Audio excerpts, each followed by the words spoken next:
We found the cabin on Airbnb for $40 a night, six of us on spring break in the middle of nowhere, Vermont.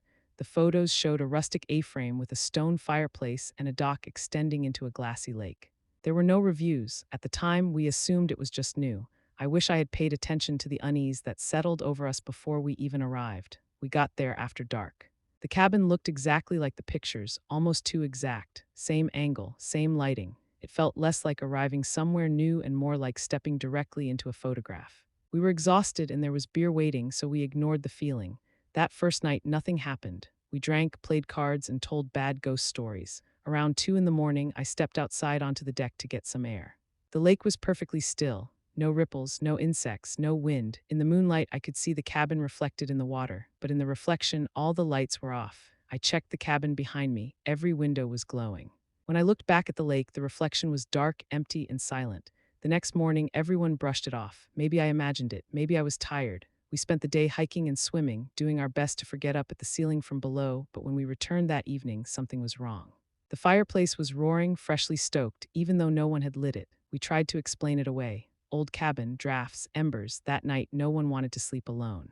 We stayed together in the living room, watching Netflix on a laptop, pretending everything was normal. At exactly 3:47 a.m., all six of us heard it, footsteps. They were coming from upstairs.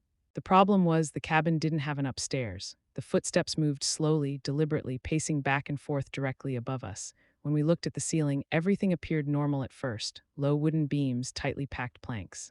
But the shadows between the beams didn't behave like shadows. They shifted independently, sliding like liquid across glass. Then the footsteps stopped. A voice followed, calm, female, certain. The laptop screen flickered. Netflix disappeared. In its place was a black and white security video. It showed the cabin, our cabin. 6 people were walking inside. The timestamp read March 18, 2024, 2 years earlier. We watched those 6 people sit down, drink, and play cards. We watched them react when they heard footsteps upstairs at 3:47 a.m. We watched them grab a flashlight and walk toward the sound. In the cabin, something inside the ceiling began to move. We ran. I don't remember grabbing keys or opening doors. I only remember trees rushing past, gravel spraying beneath the tires, and sobbing in the backseat as we fled into the woods. We didn't stop driving until sunrise. 60 miles later, we ended up in a diner in New Hampshire, staring at food none of us could eat.